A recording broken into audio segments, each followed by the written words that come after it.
ছোটদের আখলাক সিরিজ অনুগত হই। গল্প ২। অনুগত হই সাহাবীদের মতো।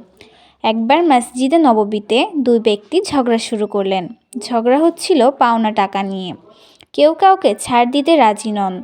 দুইজন উচ্চস্বরে কথা কাটাকাটি করতে লাগলেন। নবী সাল্লাল্লাহু আলাইহি ওয়াসাল্লাম তার ঘর থেকেই হইচই শুনতে পেলেন। তিনি কোনো কথা না বলে শুধু ঘরের পর্দাটা উঠালেন।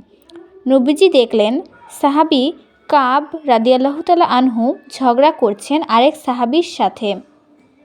কোনো কথা বললেন না নবীজি, শুধু ডাক দিলেন, কাব। সাথে সাথেই থেমে গেল দুজনের ঝগড়া।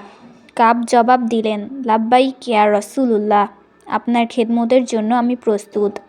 নবী সাল্লাল্লাহু আলাইহি ওয়াসাল্লাম হাত ইশারা করলেন। সাথে সাথে বুঝে গেলেন কাব, এই ইশারার মানে হচ্ছে তুমি অর্ধেক ঋণ মাফ করে দাও।